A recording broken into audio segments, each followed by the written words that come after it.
It's the playoffs, everybody. Welcome to the wild card weekend. Hold on, Eric, at home. Let me rephrase that. The super wild card weekend edition of the NFL Power Ranking Show, presented to you by Energizer. Eric is in Chicago. I am here in our studios in Los Angeles. Eric, happy playoffs to you and congratulations. I want a round of applause here for you because your top 14 teams are all the playoff teams. You could have really mixed it up and thrown in a team that didn't get in, like the Seahawks maybe, or the Jaguars, and put them in your top 14.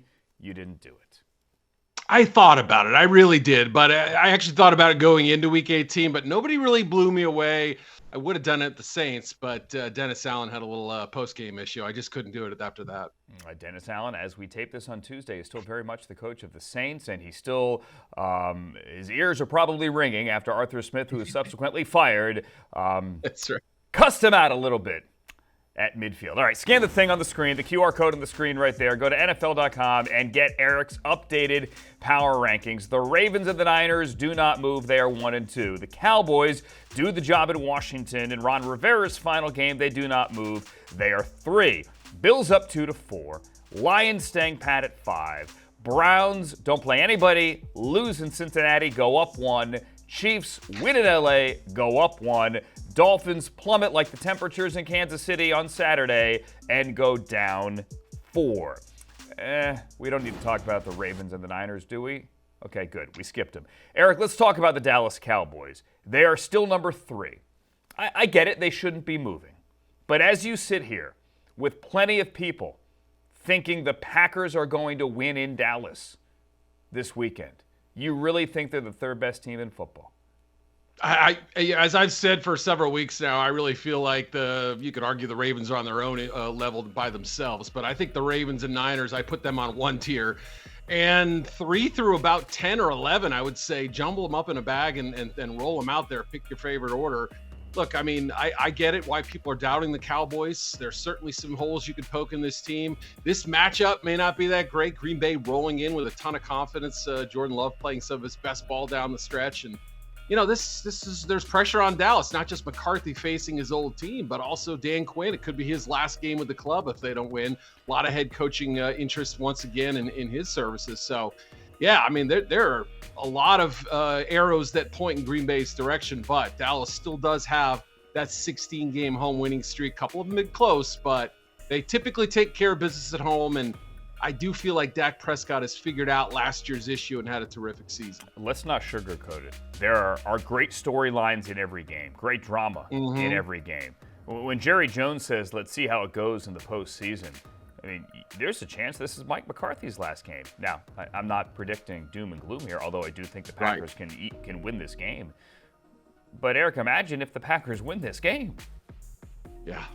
Oh, there could be profound impact on Dallas' situation. Do they chase one of these big-name coaches that are rumored to be on the market, possibly moving this offseason? Now, Jim Harbaugh, maybe Bill Belichick, who knows, right? Anything is possible with Jerry Jones and the Cowboys, but McCarthy has done a lot, especially this season, I think, to solidify his standing. But them and Philly, I would say, are two teams that have to be awfully careful in the playoffs. And that game is the 4:30 Eastern Time game, a Fox game Sunday, the middle game on Super Wildcard Weekend on Sunday. Let's talk about the Bills here because Buffalo is the early kick on Sunday. They're at home. They get the Steelers. They did the thing despite all the Josh Allen first half turnovers in Miami, and they are the 2 seed in the AFC. I'm going to play the hypothetical game, Eric. What if the Jaguars had won earlier in the day, and what if the Dolphins had won? Would the Bills be in your top 14 missing the playoffs? Yeah, that's probably the one team, had they somehow not made it, had the formula worked against them and they didn't squeeze in, they were probably the one team that I referenced up top that I would have considered putting in there. Now, I've slow rolled them a little bit. I'm not, some other power ranking artistes out there we're putting them up at 3, 4, even 2 I saw at one point after their late season push there.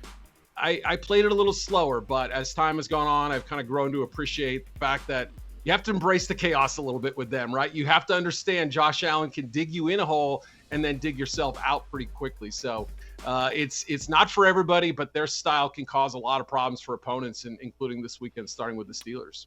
You're with me, right? The Steelers aren't winning this game. Agree? I have a hard time seeing that. Yeah, I really do. I can't see the Steelers winning this game. They're gonna go with Mason Rudolph. Okay, I mean they should. Imagine going back to July and hearing Mike Tomlin choosing in the year of the backup quarterback to go with his number 3 quarterback in a playoff game on the road. Wild card weekend. It is just nuts. And T.J. Watt is confirmed. He is out for this game. Week number 1 of the postseason. We have the Lions at number 5, same as last week. And again, the injuries are big here. As of our taping Tuesday afternoon, I am telling you there is a chance somehow that Sam Laporta plays Sunday night against the Rams.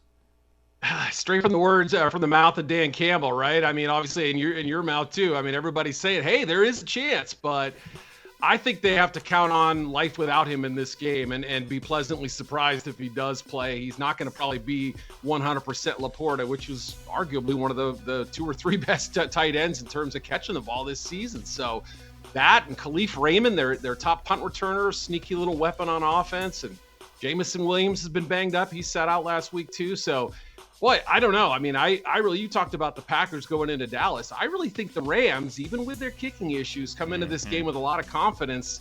Detroit's got to be awfully careful in this one. It's not just the Laporta injury, but they're going to have their hands full in this one, and that injury timing isn't great at all. Yeah, speaking from a Rams perspective and full disclosure, I do get a paycheck from them in the preseason, doing their preseason games on television here in LA. I've done that for a long, long time.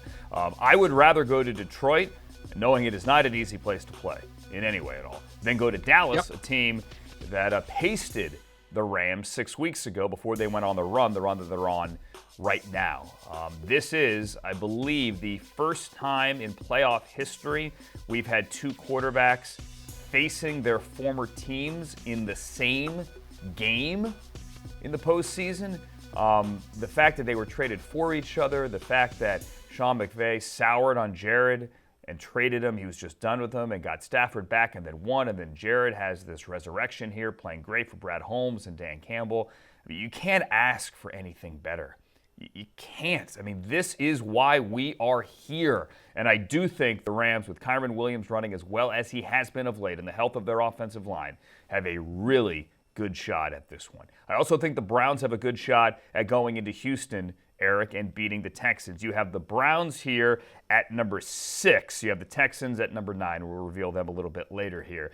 But Cleveland, and this is big, is not going to have Dustin Hopkins, the Houston native and the best kicker for my money in the NFL this year. Riley Patterson's going to kick. And oh yeah, by the way, C.J. Stroud's quarterbacking, well, which didn't happen on Christmas Eve. Yeah, that tiny little detail does matter. I mean, obviously, you look at the score, and it was, 36-7 with about 12 minutes left or whatever. So, completely dominant performance on the road by Cleveland. The Stroud factor absolutely played into that one. And he's so competitive. We've seen him the last couple of weeks come back from the concussion that caused him to miss 2 games. And, he's looked terrific. So he's been back in his groove again. I know he doesn't have his full cast of receivers, but Nico Collins looked like a wide receiver 1 last week. They have some other complementary guys who can help out.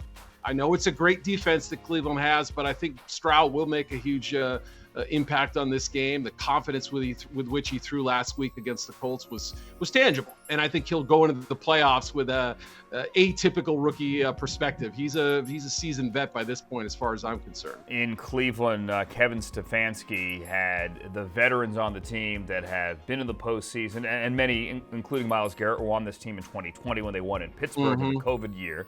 Or win a Super Bowl like Joe Flacco. Obviously, we know what he did a decade ago in New Orleans for the Ravens. Stand up and speak to the team and explain, because the Browns' mantra under Stefanski is 1-0 every week. How you translate 1-0 every week into a playoff environment. The Browns are an 11-win wild card team needing to go on the road against a team they pasted the night before Christmas. But this, as you said, is a very, very different team.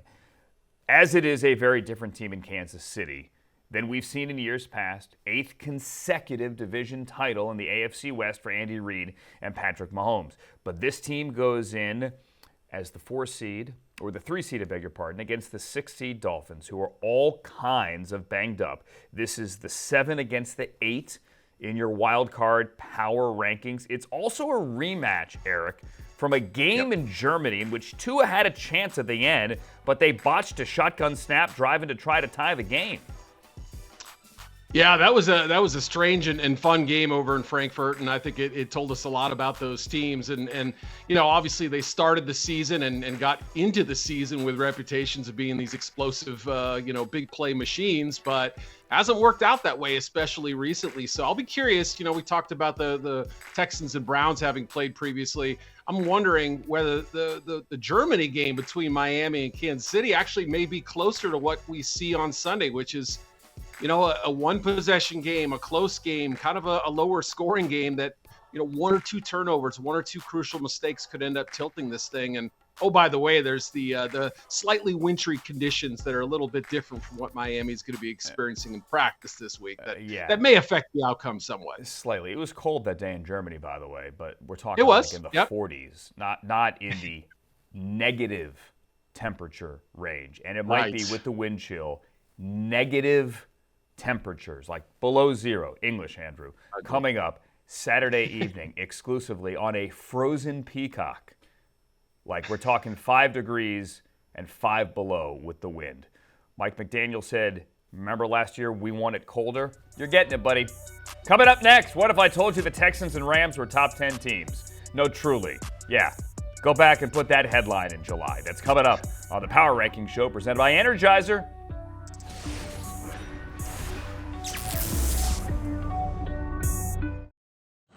You're watching the NFL Power Rankings Show. We are presented to you by Energizer. What a job D'Amico Ryans and Nick Caserio have done. CJ Stroud, everyone there. Bobby Slowick.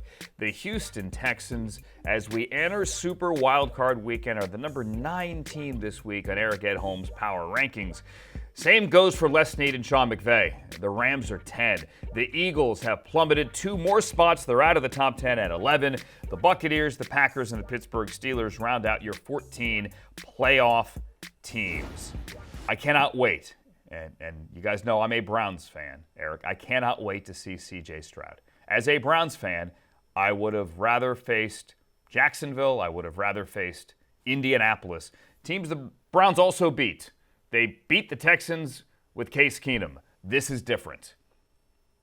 I agree. Yeah, I was saying to myself, I don't know which scenario I'm rooting for because I don't really have a favorite. I'm not a fan in this situation, but do I want Joe Flacco potentially to play the Ravens? What a cool game that would be.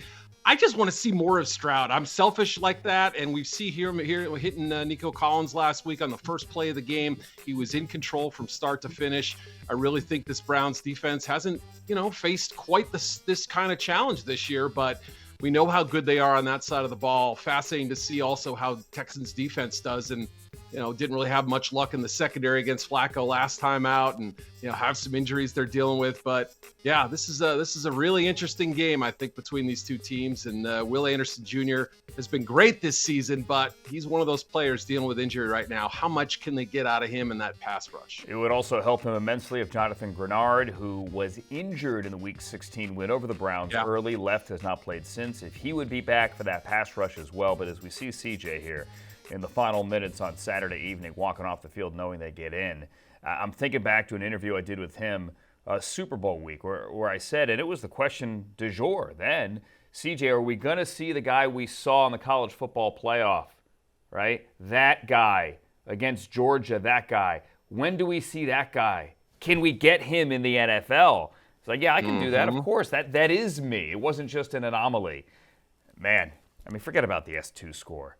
Like, we're getting the guy we saw in the playoff every single week, and now this is the NFL playoffs?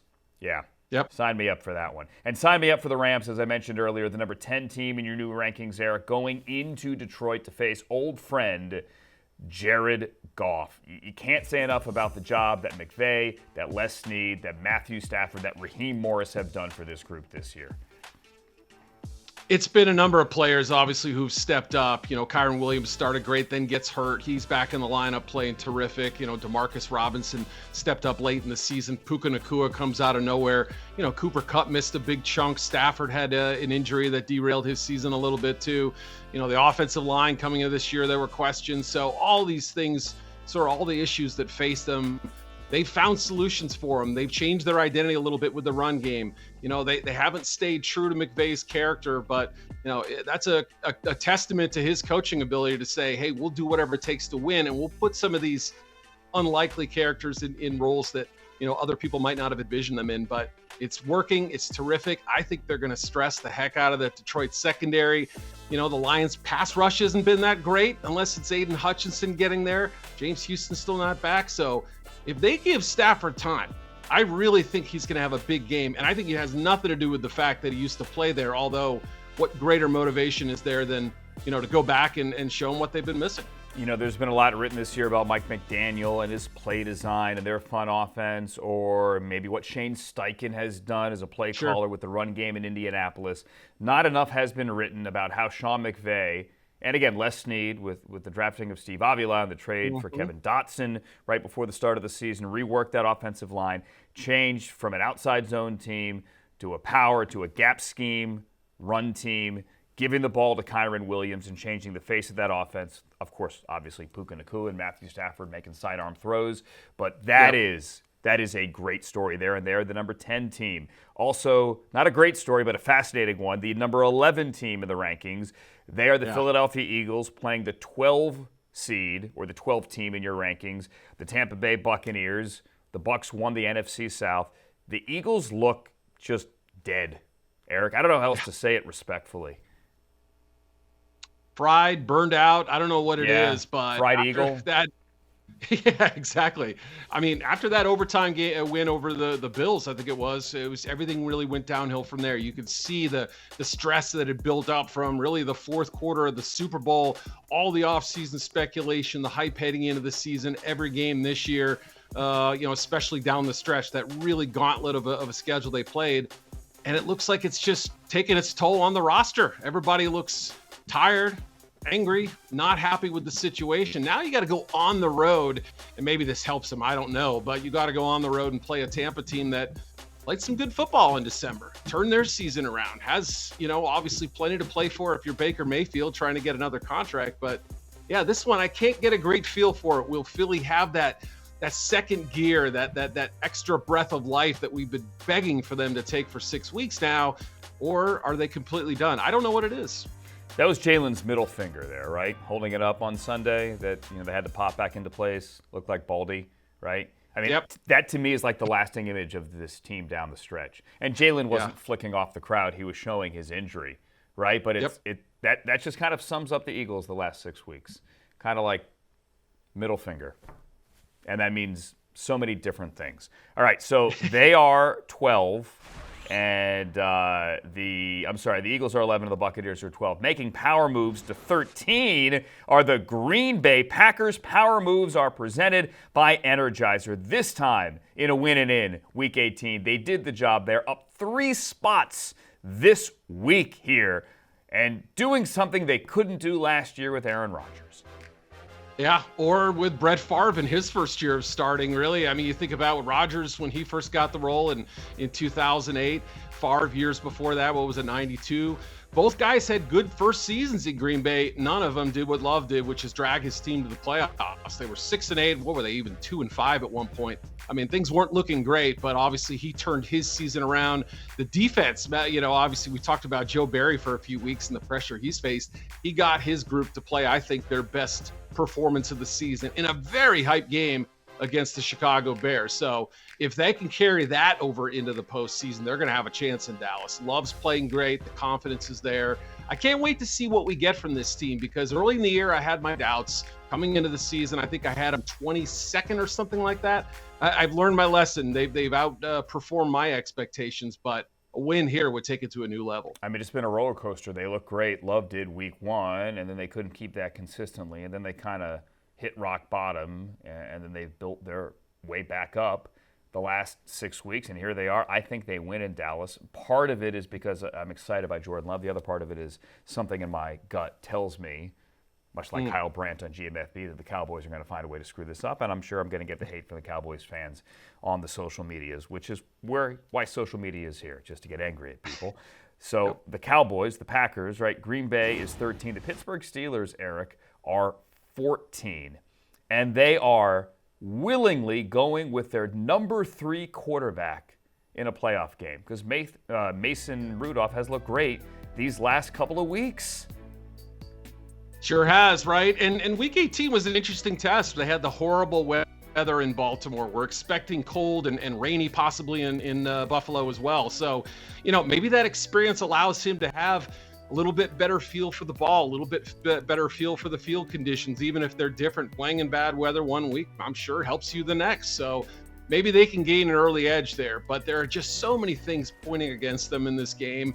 Obviously, they had to keep their fingers crossed after winning just to hope they get in. Third string quarterback, no TJ Watt, no offensive identity really until the last couple weeks. So even if that defense, the rest of it outside of Watt gets healthy and they have a better secondary situation, I'm just struggling to find ways for them to be able to beat Buffalo in Buffalo right now. Yeah, I agree. I don't think they're going to do it. But again, another one of these. If I told you back in August when the conversation was, do we have a roster spot for Mason Rudolph? Why do we need a third quarterback?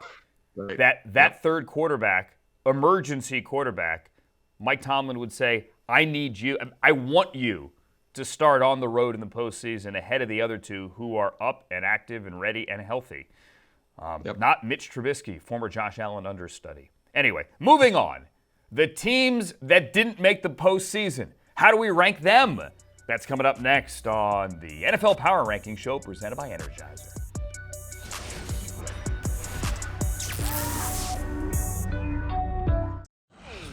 But wait, there's more. The teams that didn't make the playoffs, sorry if this is any consolation. Maybe it is. NFL Power Ranking Show here presented to you by Energizer. The Saints are up 2-15, but they didn't make it. The Jaguars are down 4, so too are the Colts. They didn't make it, 16-17.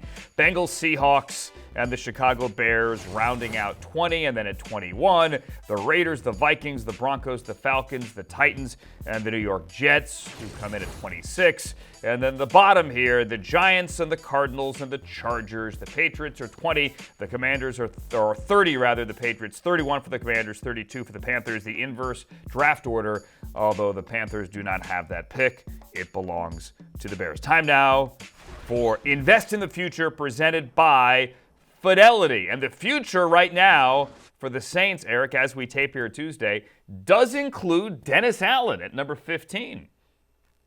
Still their coach as far as we know, and obviously week 18 was a strange scene in that they go out in the second half and absolutely pummel the Falcons. Arthur Smith gets mad at Allen after the game, had to sort out these comments about why he scored that late touchdown, and it's funny, it almost felt like it reflected more poorly on Allen than it did Jameis Winston, but this is a team that did play well down the stretch. I was kind of slow to give them their credit, but Derek Carr played some of his better ball down the stretch. They had a couple close losses in there that ultimately kicked them out of the playoffs, but it's hard to know what to make of this team going forward. It's hard to see a path to them excelling into that Super Bowl kind of category next year, but they did at least make strides down the stretch, enough so to push them past the Jaguars. So I thought we were going to be in the playoffs not too long ago. Because the Jaguars actually did the reverse. They lost 5 out of 6 down the stretch. They are number 16 for you, Eric. The only game they won was with C.J. Beathard, and then Monday night,